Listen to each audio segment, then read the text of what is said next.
Well, thank you very much. You're welcome. I'm going to put this over here. Well, my first question, obviously, you can talk a lot about the film, but I wonder, as a film critic, the methods for produce this kind of film. But this one's, I don't know, it was a challenge or it wasn't a challenge? No, it was definitely a challenge. Obviously movies this size are hugely challenging, and I think once we made the decision that we wanted to use all the tools in the toolbox, we wanted a sense of reality. We didn't want to depend only on special effects, even though ILM's contribution is huge. We wanted to create real characters with fairly sophisticated robotics. We had locations that we were shooting in. We had real sets we wanted to build. We used every single stage on the Pinewood lot. So it was a logistically complicated movie, no question. As a producer, what kind of decisions you make for this film?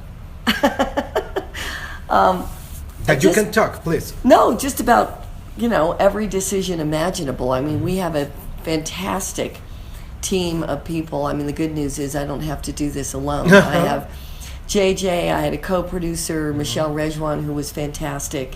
Wonderful contributions by Larry Kasdan, obviously, as our writer, along with JJ, Michael Arndt in the early days of constructing the look of the story, Rick Carter, who's our production designer, who just did a spectacular job in the early days of helping to create concept art that really inspired the story and the direction of the screenplay.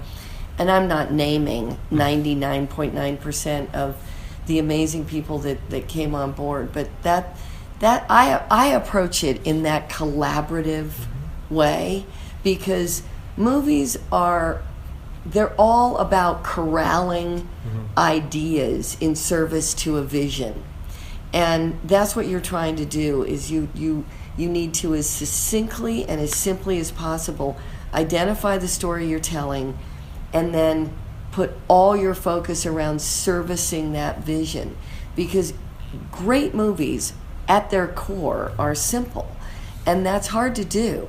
But if you're really going to deliver a story that is emotionally satisfying, then the characters need to be very clearly delineated. The story needs to be very, very clear in order to deliver. Everything else around it is icing on the cake, but that clear spine is what's always so difficult to achieve. And this does do that. How's the mechanic or your work? Because you are between genius. So JJ is the director. Of course, Yes. he has maybe the 95, 99% of the decisions.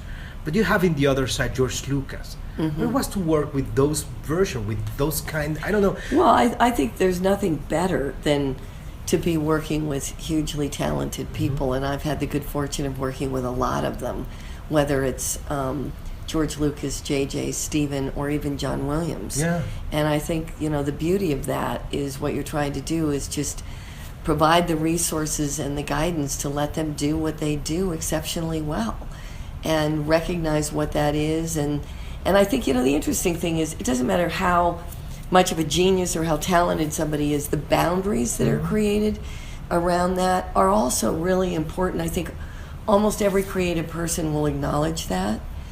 So that's a bit of what the role of the producer is as well. They say editing is for the director the most painful part. As a producer, is the same for you? I don't think George Lucas would say that. George Lucas started as an editor. And I think that many directors recognize that editing is where the movie really comes together. So I don't know as it would be characterized as painful. I think everybody describes shooting a scene that they love that they have to put on the cutting room floor because it doesn't really service the story. But I think any director is going to see the value in the editorial process. Well, now with the new formats, Blu-ray, and they have special scenes or deleted scenes. I don't know. It's very rare to lose scenes, I guess. I think it's very rare, though, that somebody looks at a Blu-ray and sees deleted scenes and doesn't agree that those scenes probably should have been deleted. That's true. It's rare when somebody complains that a movie's too short. Yeah, that's right. That's right. Well, tell me, your first decision in this film, what it was, your first decision. You say, my first decision from Star Wars was this. Who's writing? Who's writing? Who's writing? I think screenwriters are absolutely the most valuable part of the process. I mean, you really, really need to identify who is going to be the screenwriter of the movie. In this case, we were very fortunate that JJ is a screenwriter as well as a director. That's a fantastic combination. That's the beauty of Rian Johnson coming into 8. Yeah. Even though Colin doesn't do that, he works with somebody hand in hand on everything he does. So I knew that the most important thing for launching the entire franchise again was to make sure that we got this script right. The first script or more scripts? The first script. The first. I think you got to take baby steps, you know. Okay.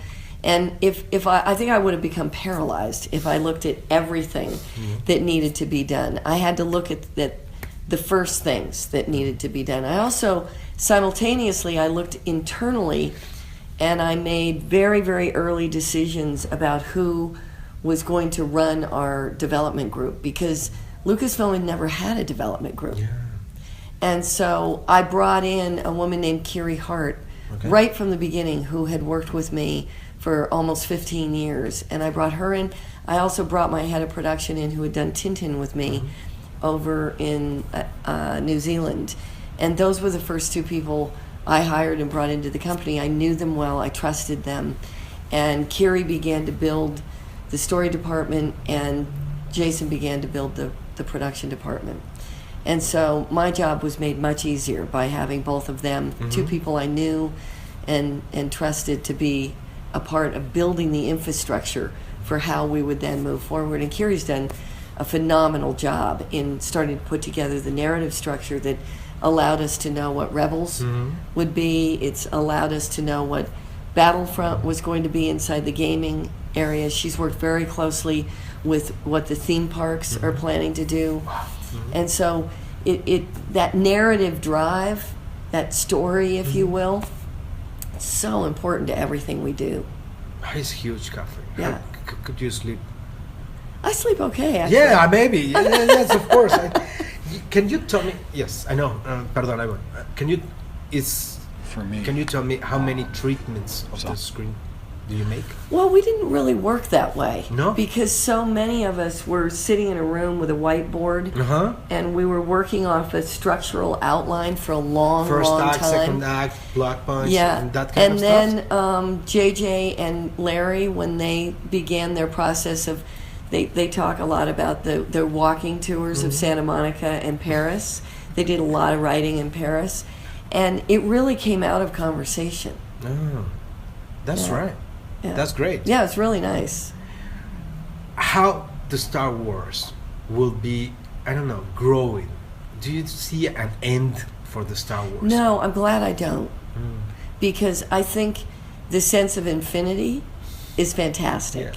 And I also believe that what we should do is the story team should grow over time. I mean, these stories in their own way, and I think this was very important to George, they somewhat reflect culture and society and politics and feelings, emotions. That tension between light and dark is very much good and bad, good and evil. That's all a part of the DNA of Star Wars. And the world is changing all the time. Yeah. So why shouldn't these stories, and why shouldn't they reflect some of those sensibilities? And so I love not knowing. Thank you very much. You make my life so happy, and my kids so well, great. Thank you. Great. Well, I think you're going to have a wonderful time.